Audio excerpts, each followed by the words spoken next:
the other thing I thought was cool was the battleship fighting scenes. So when Kira and Dax are in that thing, they actually run into some ships that are trying to take them out, and they actually get grounded by one of them. But the actual scenes of the fighting where they were lining up and she was making these evasive maneuvers to get behind the ships, uh, I felt a lot of action in that moment. Mm-hmm.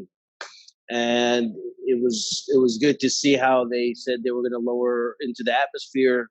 They couldn't use their ion engines or ion weapons, Something. which is okay, which is great. I just felt that it was good that they had that kind of element of action into it, because it made it.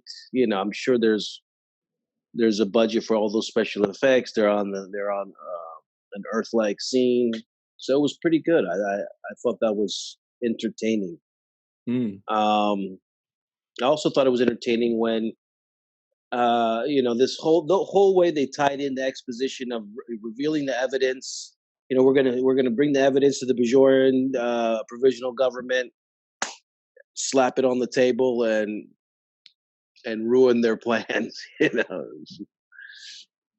Yeah, I mean, there's usually a pretty, I don't want to see a simple solution, but there's usually a very clear solution in Star Trek. They say, all we have to do is just reveal the thing to the person and the episode will be over. Especially in something that's like a three-parter. In the singular episodes, there's usually like some kind of twist. And the twist is what feeds into the solution or something like that. Whereas this one, they didn't so much need the twist because there was just a ton of buildup, and I was happy for it. I was glad that they kept the solution simple, because then we don't have to spend as much time on exposition and we can just enjoy like all the separate missions and everybody doing their own thing. Like, I really like that about Star Trek, is when groups pair off, like you have Dax and Kira over here. You had Quark and Bashir locked up in their thing. You had Sisko and Chief, in their little sector. And by the way, when Sisko and Chief were enjoying their rations in their little closet or whatever, that's when Sisko says, a French onion soup would have been really nice.